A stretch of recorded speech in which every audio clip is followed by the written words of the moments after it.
ठरलं तर मग मालिकेच्या आजच्या भागामध्ये प्रेक्षकांनो जबरदस्त ट्विस्ट आलेला आहे. कारण अट्टल गुन्हेगारांना सोडवणारा भालेराव वकील यावेळी मात्र स्वतःच तोंडघशी पडलाय. महत्त्वाचे पुरावे कोर्टात सादर करून रविराज, सुमन काकू, महिपतची साक्ष कोर्टामध्ये घेऊन आत्ता अर्जुनची मेहनत पाण्यात फुकट जाणार असं म्हणता म्हणता एक वेगळाच जबरदस्त पलटवार केला अर्जुनने. जेलमधून बाहेर पडण्याची नागराजची जी स्वप्न आहेत ना, त्याचे पंख छाटून असा त्याला तोंडावर आपटलाय ना, आणि भर पोलीस स्टेशनमध्ये अर्जुनने नागराजला तुडवलंय. नक्की काय घडलंय? आत्ता जेलमधून सुटण्याची स्वप्न पाहणाऱ्या नागराजला अर्जुन सायलीने कसा धप्पा दिला ना, ते बघणार आहोतच. त्यासाठी भाग शेवटपर्यंत बघायचा हा. प्रेक्षकांनो, आपण कालपासून बघतोय तो म्हणजे कोर्ट सीन. सुमन काकू कटघऱ्यात उभी आहे आणि आता भालेराव तिची उलट तपासणी घेतोय. पण सुमन काकू याच कोर्टात ठामपणे उभं राहून नागराजच्या नजरेला नजर देऊन कोर्टाला सांगून टाकते की माझा नवरा एक नंबरचा नीच माणूस आहे. नागराज शर्मेने आपली मान खाली घालतो आणि त्याच वेळेस ती अचानकच इतकी लटालटा कापायला लागते आणि तिचं घाबरणं हे साहजिकच आहे. तेव्हा भालेराव विचारतात की मी यांना पाणी देऊ का? जेव्हा जज साहेबांकडून होकार येतो ते पटकन सुमन काकूला प्यायला पाणी देतो. सुमन काकू थोडंसं पाणी पिते, एक सायलीने सांगितल्यानुसार दीर्घ श्वास घेते आणि स्वतःला शांत ठेवण्याचा प्रयत्न करते. पण भालेराव ही संधी कशी सोडेल ना? तो कोर्टाला हे भासवून देण्याचा प्रयत्न करतो की सुमन काकूची साक्ष एकतर गृहीत धरू नये किंवा त्यांच्यावरती कोणाचा तरी दबाव आहे. कारण कोर्टाला तो असं सांगतो की या किती घाबरल्यात जज साहेब, आणि एखाद्या घाबरलेल्या माणसाची साक्ष घ्यायची तरी कशी? कारण त्याची विचार करण्याची सारासार बुद्धीच नष्ट झालेली असते. पण तिथे खमक्याने उभा राहतो आपला अर्जुन सुभेदार. तो तिथे ऑब्जेक्शन घेतो आणि ॲडव्होकेट भालेराव कोर्टाला काय सांगू पाहतायत हे मला कळतच नाही आहे माय लॉर्ड. मला मान्य आहे की सुमन किल्लेदार त्यांच्या नवऱ्याला घाबरतात. सुमन किल्लेदार जे काही म्हणतायत त्यातला एकही शब्द खोटा नाही आहे. अर्जुन आता स्वतःचं मत मांडतो आणि बसतो. पण त्यानंतर ॲडव्होकेट भालेराव हा विषय भलतीकडेच नेण्याचा प्रयत्न करतो. कारण तो कोर्टाला म्हणतो की सुमन किल्लेदार यांची साक्ष ग्राह्य कशी धरली जाईल, कारण त्या सध्या मानसिक दबावाखाली आहेत. मी कोर्टासमोर एक अहवाल सादर करू इच्छितो आणि परवानगी घेऊन तो ते कागदपत्र जे रिपोर्ट्स आहेत ते जजसाहेबांच्या हाती सोपवतो आणि तो सांगतो की गेले काही महिने सुमन किल्लेदार या मानसिक स्थितीतून जात आहेत. तुम्ही बघू शकता की गेले काही महिने या मानसिक तणावाखाली आहेत. त्यांची मानसिक स्थिती सध्या स्थिर नाही. म्हणजे अर्जुनला ज्याची भीती होती नेमकं तेच घडताना दिसतंय. आणि आपल्यावरती जे आरोप लागत आहेत ते चुकीचे आहेत. म्हणूनच सुमन काकू आता बडबडायला लागते. पण ती इतकी घाबरलेली असते. ती म्हणते की नाही, माझी मानसिक स्थिती चांगली आहे, मी हे सगळं बरोबर नाही, चुकीचं आहे हे सगळं. आणि तेव्हाच अर्जुन पटकन उठतो. कोर्टाला तो सांगतो की मिलॉर्ड, एका बाईला जर तिच्या स्वतःच्या नवऱ्यानेच किडनॅप केलं असेल तर ती किती प्रचंड प्रमाणात घाबरू शकते हे समजून घेण्याची माणुसकी इथे प्रत्येकात असायला हवी. ॲडव्होकेट भालेराव सांगतो की माय लॉर्ड, मी सुद्धा सुमन किल्लेदार यांच्या मानसिक स्थितीबद्दलच बोलतोय. त्यांना किडनॅप करण्यात आलं होतं आणि इतके दिवस डांबून ठेवलेल्या माणसाची, त्या व्यक्तीची मानसिक अवस्था किती सैरभैर झाली असेल हेही मी समजून घेऊ शकतो. सुमन किल्लेदार यांना तर त्याच्यापेक्षाही जास्त सोसावं लागलं आहे आणि म्हणूनच त्यांना मानसिक ट्रीटमेंटची गरज पडली आणि त्यांनी ती घेतली. मग कोर्टाला मी हे विचारतोय की अशा मानसिक रुग्णाची साक्ष या कोर्टात ग्राह्य धरली जाईल का? पण ते सगळे एक सायली अर्जुनने केलेलं नाटक होतं. नागराजसारख्या धूर्त व्यक्तीला आपल्या ट्रॅपमध्ये अडकवण्यासाठी. आणि नेमकं याच एका कारणाने निर्णय हा नागराजच्या बाजूने वळतो. कारण स्वतः जज साहेब तो अहवाल, ते रिपोर्ट चेक करतात आणि त्यांचा निर्णय कळवतात की सुमन किल्लेदार यांची मानसिक स्थिती सध्या ठीक नाही आहे आणि अशा मानसिक रुग्णाची साक्ष इथे ग्राह्य धरली जाऊ शकत नाही. आता मात्र अर्जुनवरतीच जबरदस्त पलटवार झाला. नागराजला तर मनातून आनंदाच्या इतक्या उकळ्या फुटतात, नाचायचाच बाकी राहिलाय तो. पण सायली, रविराज, सुमन काकू त्या तिघांना मात्र जबरदस्त धक्का बसतो या गोष्टीचा. जेव्हा सुमन काकू अर्जुनकडे पाहते, अर्जुन खुणावतो. कारण ॲडव्होकेट भालेरावांनी सुमन काकूला बसायला सांगितलेलं असतं. त्याने खुणावताच ती सायली जवळ जाऊन बसते. सायली सुमन काकूला धीरच देते की तुम्ही न घाबरता साक्ष दिलीत सुमन काकू. या सगळ्या सिच्युएशनमध्ये सायली अजूनही किती पॉझिटिव्ह विचार करते ना. आता वैतागून अर्जुनसुद्धा बसतो. पण आता ॲडव्होकेट भालेरावाची एक वेगळीच चाल. तो या केसला काय दिशा देण्याचा प्रयत्न करतो तेच कळत नाही आहे. आता तो कोर्टाला म्हणतो की मायलॉर्ड, मला अर्जुन सुभेदारांना फक्त एकच प्रश्न विचारायचा आहे की म्हणजे ही केस नक्की आहे तरी कसली. अर्जुन त्याच्याकडे डोळे वटारून पाहतो.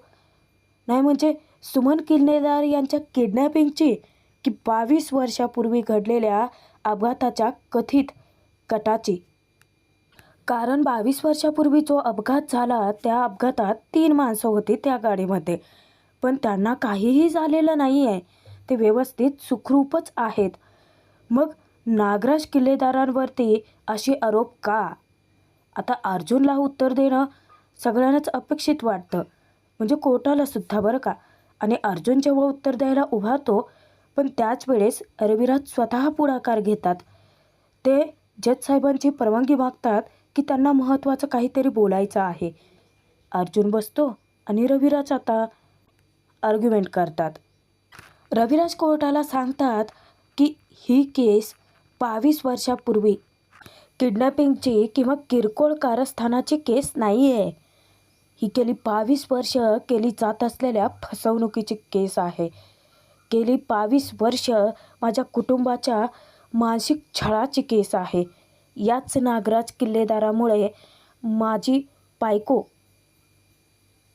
माझ्या कुटुंबापासून दुरावली. माझ्या मुलीला अनाथाश्रमामध्ये राहावं लागलं. ही केस फक्त साधीसुधी केस नाही आहे. गेली 22 वर्ष आमच्या कुटुंबाच्या मानसिक हालापेष्टाची केस आहे. गेली 22 वर्ष आमच्या कुटुंबावरती जो अन्याय झाला आहे त्याची केस आहे. हे बघा मायलॉर्ड, मी असं म्हणतच नाही आहे की हे अशी शिक्षा दिल्याने गेली 22 वर्षे आमच्या कुटुंबावरती जो अन्याय झाला तो भरून निघेल.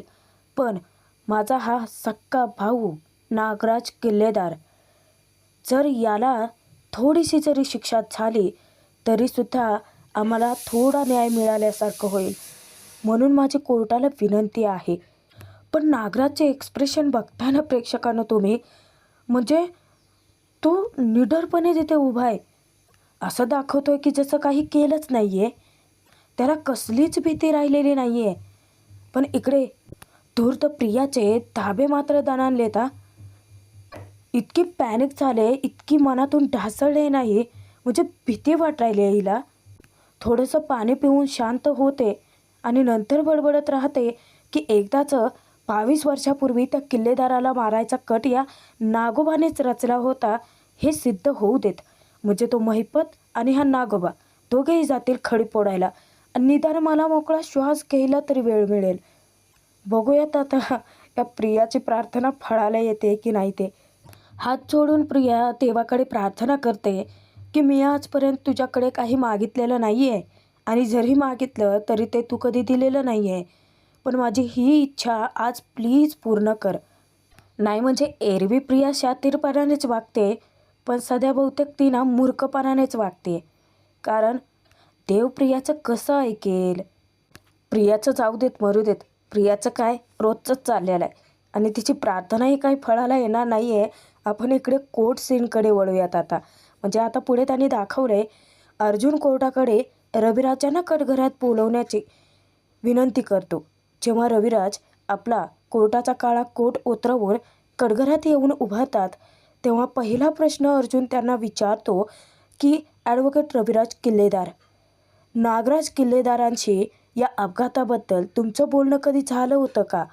तेव्हा रविराज सांगतात, याबद्दल मी नागराज किल्लेदार याच्याशी वारंवार बोलत तर होतो. मी माझी बायको प्रतिमा आणि मुलगी तन्वी यांना शोधण्याचा खूप प्रयत्न केला, पण त्यावेळी मला यशच मिळालं नव्हतं. आणि आता मागचे सगळे पुरावे गोळा करून ते क्रॉस चेक केल्यानंतर माझ्या लक्षात येत आहे की या सगळ्यांमध्ये नागराज किल्लेदारच अडथळे आणत होता. तिथे हा भालेराव ऑब्जेक्शनच घेतो. ॲडव्होकेट रविराज किल्लेदार, गेली काही वर्ष तुमच्यासोबत जे काही झालं त्यासाठी मला खरंच दुःख आहे. तुमची मुलगी आणि तुमची पत्नी त्यांच्यासाठी तुम्ही किती तळमळलात याचीही मला जाणीव आहे. पण भावनेच्या भरात तुम्ही माझे अशील नागराज किल्लेदारांवरती आरोप करताय. भालेरावना बहुतेक विसरलाय, रविराज किल्लेदार एक हाडाचा वकील आहे. माझ्या भावना, माझं दुःख हे एकीकडे आणि आरोप एकीकडे आहेत. त्यामुळे या दोन्हींमध्ये गल्लत करू नका भालेराव. माझ्या भावाने केलेली फसवणूक तीच मी आता कोर्टासमोर मांडतोय. भावनेच्या भरात निर्णय घेणारा माणूस मी नाही आहे. क्या बात आहे रविराज. त्या भालेरावची ना चांगली बोलतीच बंद केली. पुढे अर्जुन रविराजांना विचारतो की तुमचा भाऊ नागराज किल्लेदार हा कितपत खालच्या थराला जाऊ शकतो. तेव्हा रविराज उत्तर देतात की मला अगणित वाटते. हा नीच माणूस कुठल्याही थराला जाऊ शकतो. तेव्हा अर्जुन रविराजाचं हे वाक्य जज साहेबांना नोट करायला सांगतो. अर्जुनचे प्रश्न विचारून झाल्यानंतर तो रविराजांना जायला सांगतो. पण आता वेळ कुणाचे प्रेक्षकांनो? तर महिपत शिकरेची. पण नागोबाने तर त्याचे आधीच जेलमध्येच तोंड बंद केले. कदाचित इथे मात्र अर्जुनवरती पलटवार होऊ शकतो. जेव्हा अर्जुन कोर्टाला नागराजने ज्या व्यक्तीला सुपारी दिली तो महिपत शिकरे याला कटघऱ्यात बोलवण्याची विनंती करतो. पोलीस महिपतला कोर्टाच्या आत घेऊन तरी येतातच. आता महिपत कोर्टात आल्यानंतर नागराजकडे खाऊकी किळू नजरेने बघत असतो. पण नागराज पण 2 पावलं पुढचा निघालाय. म्हणजे त्याच्या हाती आता एक असा हुकुमी हक्क आहे की महिपतचं तोंड तो उघडूच शकत नाही आहे. त्यामुळे अर्जुनचा हा जो प्लॅन आहे तो सबसे फेल ठरणार आहे. कटघऱ्यात उभं राहिल्यानंतर अर्जुन जेव्हा महिपतला विचारतो की 22 वर्षापूर्वी जो अपघात घडला तो तुम्ही स्वतः घडवून आणला होता, हे स्टेटमेंट तुम्ही दिले ते आमच्याकडे आहे. तर मला आता माझ्या प्रश्नाचं उत्तर द्या महिपत शिकरे. तो अपघात घडवण्यासाठी तुम्हाला सुपारी कोणी दिली होती? नागराज किल्लेदारानेच तुम्हाला सुपारी दिली होती ना? बोला महिपत शिकरे. तरीही महिपत तिरप्या नजरेने नागोबाकडेच पाहत असतो. आणि जसं म्हटलं होतं तसंच त्याने ना साक्षी नावाचा हुकमी एक्का वापरून महिपतच्या चांगल्याच नाडे आवडल्यात. त्यामुळे तो विरोधात तर जाणार नाही हे मात्र खरं आहे. आता महिपतच्या समोर त्याच्या मुलीचा साक्षीचा चेहरा उभारतो. त्यानंतर साक्षी जिथे राहते तो पत्ता नागराजला तर चांगलाच ठाऊक आहे. आणि महिपतही बाहेर नाही आहे की साक्षीला तिथून कुठेतरी शिफ्ट करेल. त्यामुळे त्याचेही हात दगडाखाली अडकलेत. आणि नागराजच्या विरोधात साक्ष द्यायची म्हटलं तरीही तो देऊ शकत नाही आहे. आता अर्जुन इतका भडकतो की कोर्ट तुमच्या उत्तराची वाट बघतंय. महिपत शिकरे बोला, उत्तर द्या. तरीही महिपतची नजर काही खाली जात नाही. अर्जुन त्याच्यावरती पुन्हा भडकतो की उत्तर द्या, बोला. तेव्हा मात्र हा भालेराव लगेच ऑब्जेक्शन घेतो. कोर्टाला ते सांगतो की ॲडव्होकेट अर्जुन सुभेदार त्यांना हवं ते वधवून घेण्याचा त्यांच्याकडून प्रयत्न करतात.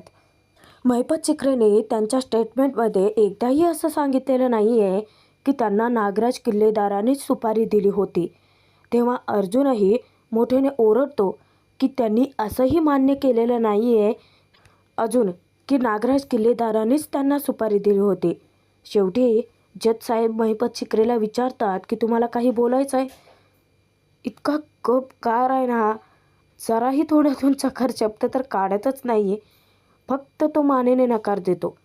आणि त्याला कुठलीही साक्ष द्यायची नाही आहे किंवा त्याला काही बोलायचंच नाही आहे हे आता सिद्ध होऊन जातं. पोलिसांना आदेश देण्यात येतात की महिपत चित्रेला घेऊन जा. अर्जुनचं रक्त इतकं सळसळत असतं, त्याला इतकी चीड येते कारण सगळं चुकीचं घडतंय, सगळं त्याच्या विरोधात जात आहे. तेव्हा तो रागातच जाऊन बसतो. पण आता भालेराव याच संधीचं सोनं करण्याचा प्रयत्न करतो.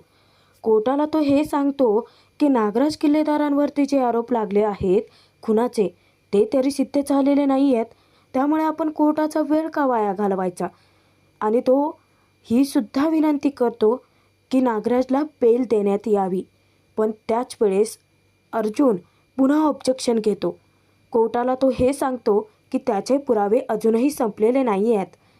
नागराज इथे ना तिथे अडकणार तर नक्कीच आहे. अर्जुन आता तो पुरावा सादर करतो की सुमन काकूलाच नागराजने कबुली दिली होती त्याच्या सगळ्या गुन्ह्यांची. तो व्हिडिओ आता कोर्टात दाखवण्यात येतो. जेव्हा तो व्हिडिओ चालू होतो तर नागराज म्हणतच असतो की त्यामध्ये की जाऊन सांग ॲडव्होकेट रविराज किल्लेदारला की मीच तुला किडनॅप केलं होतं. 22 वर्षापूर्वी मीच त्यांना मारण्याचा प्रयत्न केला होता. मीच आहे तो ज्याला ते शोधतायत ना, तो मास्टर माइंड. आणि तिथेच आता हा भालेराव परिस्थिती आपल्या विरोधात जाते म्हणून पटकन ऑब्जेक्शन घेतो. कोर्टाला हे सांगतो की ही व्हिडिओ मॉफ केली असू शकते. शाळा कॉलेजातली मुलंसुद्धा कोणाचेही आवाज देऊन अशा व्हिडिओज बनवू शकतात. ॲडव्होकेट भालेराव आता असाच जबरदस्त पलटवार करतो ना अर्जुनवरती, तो स्वतःचा फोन काढतो आणि कोर्टाला सांगतो की इथल्या इथे मी तुम्हाला प्रत्यक्षात दाखवू शकतो. तो नागराजचा फोटो क्लिक करतो आणि काही सेकंदातच नागराजचे एक व्हिडिओ बनवतो.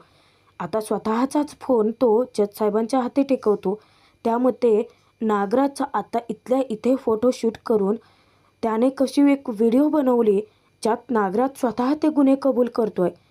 तेव्हा तो कोर्टाला पुन्हा विनंती करतो की हा पुरावा ग्राह्य धरला जाऊ नये, कारण काही सेकंदातच मी तुम्हाला ही व्हिडिओ बनवून दाखवले, तीही समोरच.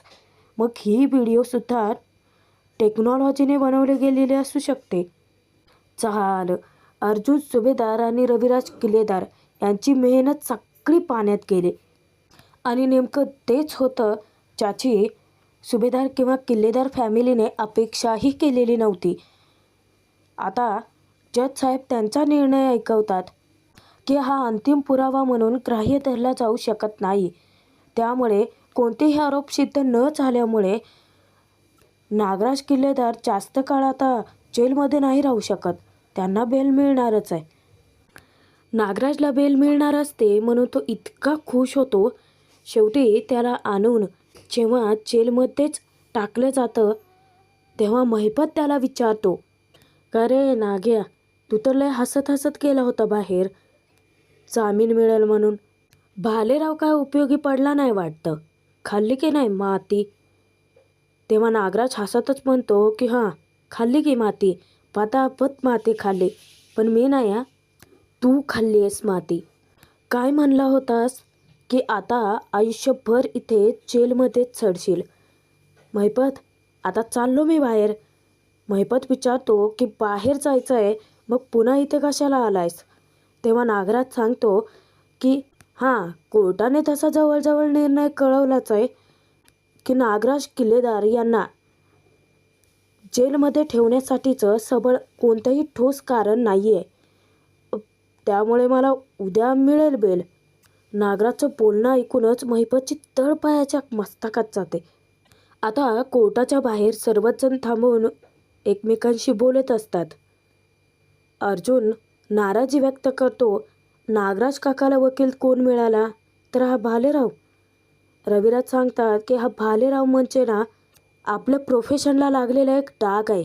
अट्टल गुन्हेगारांना सोडवण्यात याला भलताच आनंद मिळतो. तेव्हा सायली आता विचारते की म्हणजे नागराज काकाला बेल मिळेल, पण कधी. रविराज सांगतात की शक्यतो त्याला आता जेलमध्येच ठेवलं जाईल, पण अजूनही यांना माहीत नसतं की जामीन नक्की देण्यात कधी येईल.